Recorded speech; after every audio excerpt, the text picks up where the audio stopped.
நாமக்கல் மாவட்டம் எல்லூர் கிராமத்தில் 6 நாளைக்கு முன்னாடி அன்னைக்கு ஸ்கூல் வேன் அந்த கிராமத்துக்குள்ளே ஓட்டிட்டு போன ஸ்கூல் வேனை நிறுத்தி அந்த டிரைவரை இறக்கி எதுக்கு நீ வேகமாக ஓட்டிட்டு போன, அப்புறம் எதுக்கு ஹாரன் அடிக்கிற அப்படிங்கிற மாதிரி கேட்டு அவரை அடித்து ஒருத்தன் கொண்டிருக்கான். ஸ்கூல் வேன் டிரைவரை இறக்கி ஏன் அதுக்கு வேகமாக போன அப்படிங்கிற மாதிரி கேள்வியெல்லாம் கேட்கும்போது ஸ்கூல் வேன் டிரைவர் டேன்னு ஒரு வார்த்தை சொல்லிட்டாராம். வேகமாக ஓட்டிட்டு வந்தார் அப்படிங்கிறதுக்காகவும் அவர் டேன்னு சொன்னார் அப்படிங்கிற காரணத்துக்காகவும் அவரை அடித்து கொல்றது எந்த வகையில் சரியாக இருக்கும்? அவர் ஸ்கூல் வேன் வேகமாக ஓட்டிட்டு வந்தாருன்னே வச்சுக்குவோம்.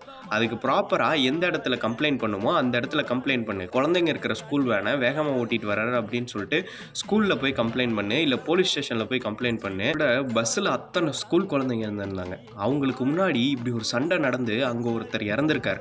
அந்த ஸ்கூல் குழந்தைங்க இதெல்லாம் பார்த்தப்போ எவ்வளோ பயந்து போயிருக்கோங்க. இப்போல்லாம் கொலை பண்ணுறது எல்லாருக்கும் ரொம்ப ஈஸியான விஷயம் மாதிரி ஆயிடுச்சுல்ல. அந்த டிரைவரோட வீட்டில் எல்லாருமே காலையில் வேலைக்கு போயிட்டு சாயங்காலம் மனுஷன் திரும்ப வீட்டுக்கு வந்துடுவார் அப்படின்னு நினச்சி தானே அமுச்சு வச்சுருப்பாங்க.